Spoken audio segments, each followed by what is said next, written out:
요즘 시장 변동성이 참 심한데요. 4,000피 돌파 후에 신규 개미는 이 파란 계좌만 보고 있습니다. 반면에 기존 개미들은 5% 정도의 수익을 보고 있다고 하는데요. 이렇게 온도차가 클 때가 또 있었나 싶기도 합니다. 최근에 실제로 나온 뉴스들을 보면은 해결된 게 하나도 없어요. AI 버블, 유동성 하나도 없는데도 불구하고 신규 고점에 매수하신 분들은 너무 힘든 시기를 거치고 있는 것 같습니다. 네. 그래서 오히려 좀 빠졌잖아요. 그래서 오히려 산타랠리를 기대하는 사람들도 굉장히 많아진 상황이라고 보면 될 것 같아요. 네, 아무튼 이렇게 불안과 기회가 뒤섞여 있는 시장에서 균형 잡힌 포트 전략 찾아보도록 하겠습니다. 황유현 신한투자증권 PB팀장님 모시고 자세한 이야기 나눠보겠습니다. 안녕하세요. 네, 안녕하십니까. 안녕하세요. 네. 진짜 지금 4,000선 보고 들어오셨던 네. 신규 개미들은 이거 4,000 언제 다시 가냐 이것만 네. 생각하고 계실 것 같은데 언제쯤이라고 보세요? 뭐 곧일 거라고는 봅니다만 그게 12월 이제 오늘로써 이제 11월장은 마무리가 됐습니다. 이제 본격적인 다음 주부터는 12월장이 될 건데요. 오늘 뭐 미국 시장도 반장만 열리기 때문에 이제 오늘까지 딱 마무리하고 다음 주부터는 이제 본격적인 뭔가 수익률 게임에 들어가겠죠. 다만 이제 지난주에 그 구글의 TPU 제미나이 3.0 발표하고 나서부터 이제 확실하게 뭔가 엔비디아와 관련돼 있었던 종목들이 좀 밀리고 그다음에 구글과 관련되는 종목들은 좀 올라가고 그런 느낌이 좀 강하게 나오고 있습니다. 어떻게 보면 AI 붐이 엔비디아가 가져왔었던 그 바통을 이제 구글이 가져가는 구글하고 브로드컴이 좀 그 바통을 터치해서 가져가는 그런 느낌이 좀 강하다는 점에서는 다행인데 우리나라 삼성전자나 하이닉스는 엔비디아와 결을 같이 해서 올라왔기 때문에 이제 엔비디아가 쉬다 보니까 같이 조정이 나오는 그리고 AI 버블에 대한 논쟁이 또 한 2주 동안 계속 있었잖아요. 그 부분들에 대한 조정이 같이 겹쳐진 것 같다라는 생각이 좀 듭니다. 그리고 지금 코스피와 코스닥의 격차도 최대로 많이 벌어져 있고 오늘 수급 적으로도 굉장히 좀 의미 있게 코스닥으로는 굉장히 좀 많이 들어왔지만 코스피는 또 엄청나게 또 매도가 나왔거든요. 이런 뭔가 리밸런싱 그리고 오늘 11월 마지막 달 그리고 마지막 날 그리고 뭐 이제 윈도우 드레싱이라던가 이제 기관들의 매수세 부재 이런 부분들이 좀 겹치면서 좀 조정이 왔는데요. 이 구간 좀 지나고 나면 결국은 TPU를 쓰든 GPU를 쓰든 삼성전자 하이닉스한테는 손해볼 게 없거든요. 결국은 HBM 계속 써야 되기 때문에 그래서 뭐 기간 조정만 잘 버틴다라고 하면 또 포트의 밸런스만 잘 맞춰서 가신다라고 하면 저는 괜찮을 것 같은데 말씀하셨던 대로 반대 매매가 11월 달에 큰 폭의 반대 매매가 3번 정도 나왔어요.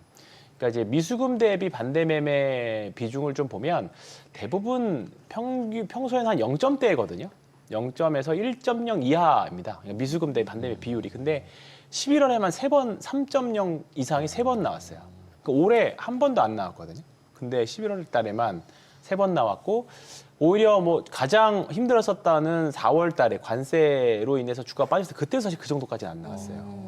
근데 11월 달에 워낙에 뭐 4,000피 넘어가니까 이제 5,000을 바라보아서 그런지 몰라도 좀 약간 세게 미수 레버리지를 많이 쓰신 것 같아요. 그런 부분에 대한 반대 매매가 11월 달 내내 좀 있지 않았느냐. 이 과정이 이제 어느 정도 해소되는 과정이 좀 지나고 나면 다시 올라가지 않을까 생각하고 있습니다. 오늘 이렇게 코스닥 많이 오르고 네. 그다음에 코스피가 빠지는 걸 보면서 저는 이전에 네. 옌캐리 트레이드 청산한다 그러면서 네. 러셀 급등하면서 예. 나스닥 발락했던 적이 네. 있잖아요. 그때 생각이 딱 나더라고요. 네. 그래서 이게 무슨 실제로 무슨 뭐 롱숏 에쿼티하는 네. 외국인이 갑자기 뒤집어서 팔았나 그리고 딱 보면은 또 코스닥은 또 매수를 또 외국인이 했잖아요. 엄청 많이 했죠, 네. 그다음에 코스피는 막 팔고. 네. 그러니까 그게 뒤집히면서 저렇게 됐나 보다. 그러면은 네. 그 다음 날 어떻게 되지? 네. 이런 생각이 들었는데 그때 경험상 그 다음에 보통 우리나라 시장은 어떻게 돼요? 우리나라 시장은 다시 코스피가 다시 올라가는 네, 거 아닌가요? 올라갔는데요. 네. 저는 지금은 조금 다를 수도 있다라는 생각이 좀 듭니다. 워낙에 코스피와 코스닥의 격차가 연간 수익률 격차가 지금 오늘 코스닥이 그나마 올라와서 많이 이제 30%대 초반으로 좁혀졌거든요. 근데 오늘 장중에 보니까 코스피가 한 1.5% 빠지는데 코스닥이 3%대 이상 올라가도 오늘 하루만 격차가 한 5%가 나더라고요. 근데 이제 외국인들이 코스피에서 굉장히 많은 주식을 팔고 코스닥도 파는 게 아니라 코스피 그 닥에서는 거의 한 5천억 가깝게 사고 기관도 한 6천억대 합쳐서 양시장 합쳐서 한 1조를 산 것 같습니다. 그런데 코스닥이 코스피 한 5배, 5분의 1 정도 수준이라고 하니까 코스피가 한 5배 정도 크다라고 보면 거의 한 양시장 합쳐서 외국인과 기관이 코스피에서 한 4, 5조 산 느낌의 오늘 매수 강도라고 보시면 될 것 같아요. 그러니까 이게 12월 달에 어떻게 보면 힌트일 수도 있을 것 같고요. 코스피와 코스닥의 격차를 조금 축소하는 걸 이제 과정이 좀 들어가지 않았나 싶기도 합니다. 그리고 어제 뭐 아직 정부에서는 사실 무근이다라고 밝혔지만 코스닥 육성에 대한 그런 부분들도 지난번 2017년인가요? 그때도 나오고 나서 결국은 내기가 나오고 나서 2달 정도 뒤에 부양책들이 나왔었거든요. 그리고 코스닥은 조금 더 세게 올라갔었고요. 그래서 그것에 대한 기대도 많이 사실 있는 거 아닌가 일단은 그런 생각도 좀 같이 듭니다. 오늘 네, 출연자분들도 네. 팀장님도 좀 긍정적으로 지금 네. 계속 보고 계시긴 한데 투자자들은 계속 불안해하는 것 네. 같아요. 그 반증이 맞습니다. 딱 그건 것 같아요. 지금 해외 주식 세금 아, 인상 예. 그 가짜 담화문이 막 돌고 네. 그랬었잖아요. 네. 그런 게 지금 단적으로 시장이 불안하다라는 걸 보여주는 거 아닐까요? 시장이 불안하다고 하셨는 분들은 기존의 주식, 지금 사실 주식 투자를 하시는 분들은 뭔가 새롭게 한번 해봐야지라고 하시는 분들보다는 결국 기존에 계속 해왔던 분들이 계속 지금 해오고 있거든요. 뭐 추가적으로 들어올 수도 있긴 합니다만 기존에 해왔던 분들이 해오고 있고 그리고 우리가 사실 4,000포인트를 한 반년 전만 해도 언감생심이었어요, 사실은. 그러니까 지금 새로운 지수대에서가 일단은 개인 투자자분들은 다 무서운 거죠.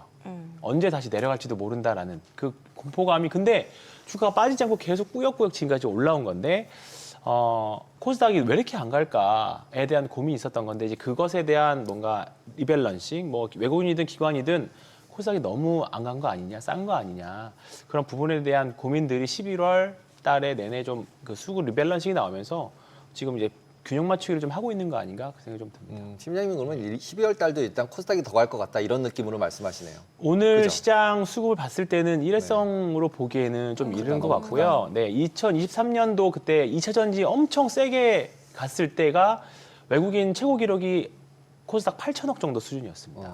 네, 근데 그리고 나서 오늘 매수세가 연간으로는 최고거든요. 네. 네. 그렇기 때문에 오늘 이 정도의 수급이라고 하면 오늘 센 주식들이 12월 달에 주도주 될 확률이 좀 높지 않을까 저는 그렇게 일단 생각을 하고 다음 주 한번 맞아보려고 합니다. 네. 그리고 가짜 담화문 얘기 잠깐 네. 했는데 실제로 가짜라고 이제 대통령실로 나왔으니까 네. 걱정하지 말라 이렇게 보면 되는 거죠. 네. 왜냐하면 해외 주식을 너무 많이 하니까 그리고 한국은행까지 나와서 자꾸 네. 해외 주식 때문에 환율이 이렇게 되는 네, 거예요. 네. 나한테 뭐라 그러지 마 막 이렇게 네, 나오는 네, 거잖아요. 그렇죠. 네. 그러면 지금 환율 부분도 그렇고 또 그다음 해외 주식 투자하는 부분도 그렇고 그럼 개인 투자자 입장에서는 느낌으로는 아 이거 그래 맞아 그냥 해외 주식 해야 돼 더 해야 돼 이런 느낌이거든요. 저는 어떻게 보세요? 뭐 지금부터는 투자자들마다 사실은 이 포지션 입장들이 다 다를 것 같습니다. 예. 처음에 사실 해외 주식 투자 때문에 환율이 이렇다는 거 사실 말도 안 되라고 했었는데 이제 뭐 유동성 M2에 대한 해석이라던가 말씀하셨던 대로 이제 그런 부분에 대한 것들이 이제는 뭔가 개인 투자자분들 수긍해 가시는 것 같아요. 이제 그리고 이런 것들 때문에 환율도 영향이 좀 있는 것 같다. 그래서 사실 최근에 이 해외 투자 때문에 환율을 뭔가 이제 개입을 할 수 있는 뉘앙스가 나오면서 이번 주에 조금 쉬어가는 환율이 그런 느낌은 좀 있었거든요. 근데 40% 세율을 매기면 말도 안 되죠. 네, 그렇습니다. 그렇기 때문에 말도 안 되죠. 네, 다만 이제 국내 주식은 최대 장점이 리스크도 있지만 세금이 없죠. 세금이 없다라는 그죠. 게 자산가들은 가장 큰 메리트인 거거든요. 그래서 사실 올해 엄청나게 주식 상승에 대한 수혜를 많이들 보고 계십니다. 그렇기 때문에 이런 부분들이 어떻게 보면 40%뭐 아직은 뭐 사실 무근인 거지만 저는 여전히 국내 주식이 조금 더 메리트 있지 않는가. 그냥 미국 주식도 여전히 좋은 건 많이 있어요. 근데 최근 이 11월 달 보시면 아시겠지만 갈 때는 엄청나게 올라가는 주식들이 내려올 때는 또 정말 무섭게 빠지거든요. 예, 그런 리스크도 있기 때문에 뭐 한국 주식, 미국 주식 다 밸런스 맞춰서 투자하시는 거에는 찬성이다. 근데 다만 세제를 건드리게 되면 특히 한국 투자자들은 굉장히 좀 민감해서 많이 좀 판도가 바뀔 수 있을 것 같아요. 그리고 22%도 적지 않잖아요. 적지 않습니다. 그리고 솔직히 네. 제가 계산 대략을 네. 해보면 중소기업들이 번 것보다 네. 벌어서 낸 법인세보다 네. 서학개미가 벌어서 네. 낸 양도소득세 훨씬 많아요. 맞습니다. 그러면 네. 지금 수출의 역군인데 달러벌이 맞습니다. 하고 있는 건데 지금 그거를 세금을 더 걷겠다 네. 그러면 너무 화가 나죠. 갑갑하죠. 네, 그 부분들은 좀 뭐 제가 할 수 있는 건 아니고 네. 좀 그 세법이라던가 이제 이런 부분들이 뭐 한 번에 뭐 바뀌진 않을 거기 때문에 그렇죠. 네, 아마 잘 추이를 보고 대응하시는 게 딱 지금 여기서 제가 말씀드릴 수 있는 한계일 것 같습니다. 네. 네. 네. 섹터도 좀 네. 이야기해 볼게요. 사실 뭐 계속해서 펩트론 이야기도 하게 되고 네. 그러다 보니까 뭐 바이오주 좀 많이들 보시는 것 같은데 네. 근데 펩트론은 지금 뭐 일라이 릴리와의 기술 평가가 뭐 일정 부분 더 길어질 가능성이 네. 있다고 맞습니다. 보인다. 이런 이야기도 나오고 있어서 좀 바이오주로 가려던 눈길을 다시 돌려야 되나? 지금 뭐 어떻게 봐야 될까요? 일단은 바이오 섹터들이 이제 11월 중순부터 불을 뿜기 시작했습니다. 몇몇 종목들은 사실 그 전부터 흐름들이 좋았었어요. 좋았었는데 11월 월 초만 하더라도 사실 금리 인하 확률이 30%대였잖아요. 근데 지난주 오면서 연준 인사들이 좀 금리 인하에 대해서 좀 센 발언들이 좀 나오기 시작했고 고용 베이지북에서 고용에 대한 평가들도 이제 금리 인하 확률이 높아지다 보니까 이런 부분들이 미국 시장이 AI 쪽, 테크 쪽에서 수급이 빠져나오면서 확실히 좀 바이오로 가는, 미국도 마찬가지고 우리나라도 마찬가지고 그런 부분들이 좀 보이는 것 같습니다. 바이오 섹터들이 원래는 11월 달, 12월 초까지는 좀 원래 약세를 보이는 게 맞습니다. 왜냐하면 대주주 양도소득세 때문에 개인 투자자들이 많이 투자하시고 큰 손들이 많이 있는 바이오 섹터들이 좀 조정이거나 좀 쉬어가는 국면이 맞는데 올해는 대주주 양도소득세 이슈가 여름 때부터 나왔었고 그 부분에 대한 조절이 많이 있었던 것 같아요. 그래서 12월 달 돼도 이 부분에 대한 문제는 다른 해와는 좀 다르게 사실 작년에도 50억이었는데 10월 중순부터 11월까지 좀 쉬었거든요.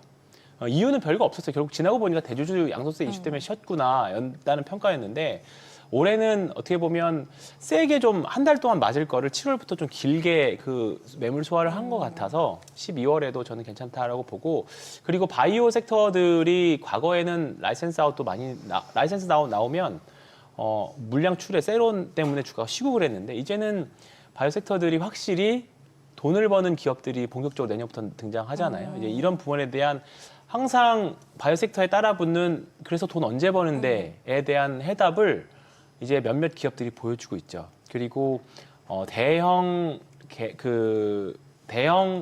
계약들이 계속 나오고 있고 예전에는 이 물질 라이센스 아웃 하고 나오면 다음에 언제 나올 건데에 대한 이제 물음 때문에 다 이제 모멘텀 소멸 때문에 매도가 나왔거든요. 근데 이제 우리나라 특히 플랫폼 기술을 가지고 있는 뭐 ABL 바이오라던가 여러 가지 뭐 이제 펩트론부터 시작해서 여러 가지 기업들을 보면 기존의 자격증을 가지고 또 확장이 나오고 있어요. 이런 부분들이 있다 보니까 세론보다는 그러면 이게 됐으니까 이걸 또 확장해서 또 무언가가 나올 수 있겠네라는 내러티브적인 요소가 계속 끊이지 않는 거죠. 네, 그렇다 보니까 지금 바이오 섹터들은 매크로적인 환경도 그렇고 그리고 뭐 지금 라이센스 아웃에 대한 기대감들도 그렇고 이제 12월 달, 1월 달에 전형적으로 이제 학회 모멘텀도 있고 라이센스 아웃도 많이 나오는 시즌이다 보니까 이런 부분들이 모멘텀들이 끊이지 않고 좀 맞아 떨어져서 바이오 섹터로 돈이 좀 몰리는 거 아닌가 그 생각이 좀 들고 있습니다. 연말 이제 대주주 이슈 때문에 네. 문제가 계속 있었는데 네. 이 여름부터 이미 다 흘러서 네. 좀 정리가 됐다라고 하는데 갑자기 든 생각이